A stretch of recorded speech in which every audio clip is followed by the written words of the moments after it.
ഭഗവാൻ ശ്രീകൃഷ്ണൻ ജന്മമെടുത്തിട്ട് 14 വർഷങ്ങൾക്ക് ശേഷമാണ് കംസനെ വധിക്കുന്നത്. അങ്ങനെ കംസനെ വധിച്ചതിന് ശേഷമാണ് ദേവകിയെയും വസുദേവരെയും കാരാഗൃഹത്തിൽ നിന്ന് മോചിതരാക്കുന്നത്. ഈ സമയം ദേവകി ശ്രീകൃഷ്ണനോട് ചോദിക്കുകയുണ്ടായി, എന്തുകൊണ്ടാണ് ഭഗവാൻ മഹാവിഷ്ണു ആയിട്ട് പോലും ശ്രീകൃഷ്ണൻ 14 വർഷമെടുത്തത് ദേവകിയെയും വസുദേവരെയും ഈ കാരാഗൃഹത്തിൽ നിന്ന് മോചിപ്പിക്കാൻ?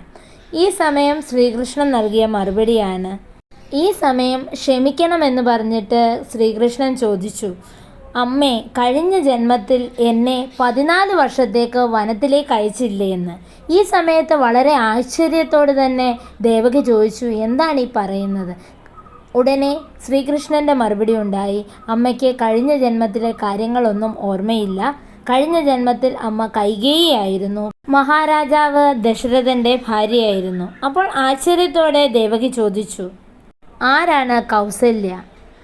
ഉടനെ ശ്രീകൃഷ്ണൻ മറുപടി പറയുകയുണ്ടായി, കഴിഞ്ഞ ജന്മത്തിൽ ആർക്കാണോ 14 വർഷം അമ്മയുടെ സ്നേഹം നൽകാൻ സാധിക്കാതിരുന്നത്, ഈ ജന്മം അത് പൂർത്തിയാക്കാനായി യശോദയായി ജനിക്കുകയും യശോദ ദേവി 14 വർഷം ശ്രീകൃഷ്ണനെ സ്നേഹിച്ച് ലാളിച്ച് വളർത്തുകയും ചെയ്തു.